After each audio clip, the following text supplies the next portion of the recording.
كل من حصل على تصويت أقل خرج من السباق، حتى وصلنا اليوم إلى هوية المتوج بلقب الأفضل حسب أصواتكم أنتم. يعني التصويت هو من حسم اللقب. كل الشكر لموقع البرنامج بقيادة خالد ممدوح وطارق عوض والزملاء هناك، والنتيجة النهائية مع راضية صلاح.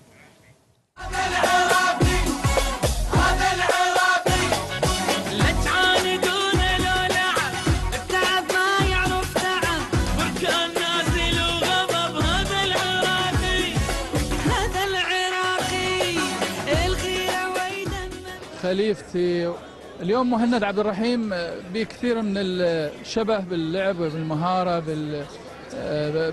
بتكوينته، يعني أتوقع أنه إذا استمر بجدية يكون أيضا خليفتي بالملاعب.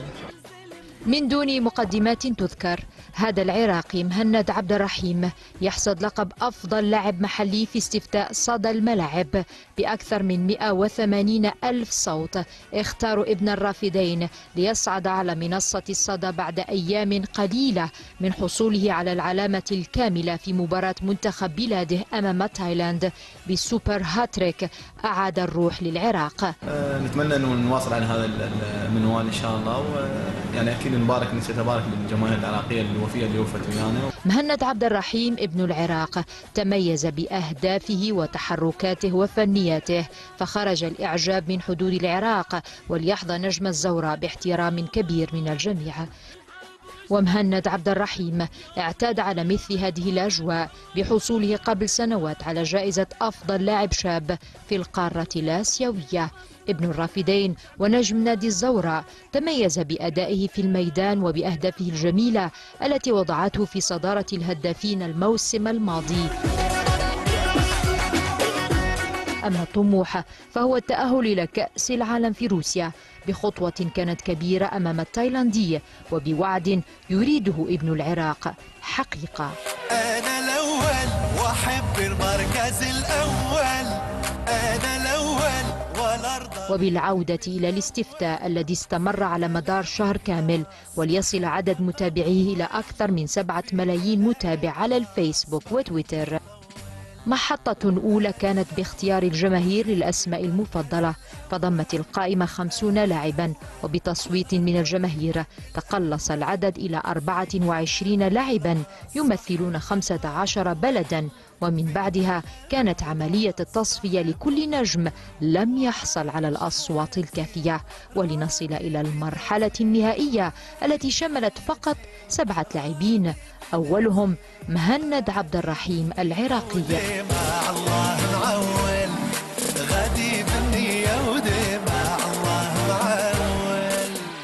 المغرب حلت في المركز الثاني ممثلة بنجم الرجاء البيضاوي عبد الإله الحفيظي المميز وعاشق الأهداف، صاحب 24 ربيعا، وضع بصمة كبيرة في ناديه وفي منتخب بلاده، فحاز على إعجاب الجماهير المغربية فأنصفته قبلها، وها هي اليوم تضعه في الوصافة.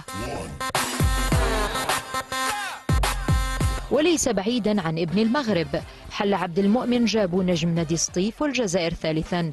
عبد المؤمن جابو المبدع وصاحب الفنيات وضع بصمة مع منتخب بلاده في كأس العالم الماضية، عله يعود قريبا إلى أحضان الخضراء بتميز كبير مع ناديه وفاق سطيف، وقبلها مع بقية الأندية التي لعب لها من الجزائر وصولا إلى تونس. التنافس على المراكز الأربعة الأولى كان شديدا، وليدخل ابن مصر عبد الله السعيد رابعا بفارق بسيط. المدفعجي الأهلاوي تفنن في تسجيل الأهداف، فكانت بصمته حاضرة في كل موعد، فاستلم جائزة الأفضل في الأهلي قبل أيام فقط.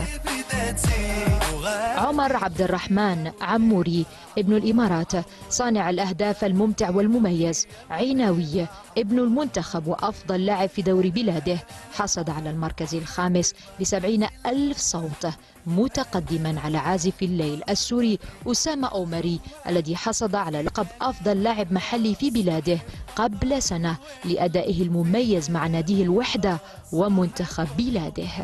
ولننهي رحلتنا مع صاحب المركز السابع نجم الهلال والمنتخب السعودي بامتياز نواف العابد، الذي يسير بخطى ثابتة مع الأخضر نحو التأهل إلى المونديال بأهدافه التي لم تغب عن الحدث، فأصبح الورقة الرابحة لمدربه مارفيك ولجماهيره الوفية. مبروك لكل من فاز، ولضيفنا مهند نقول هذا العراقي. راديا صلاح، صدى الملعب.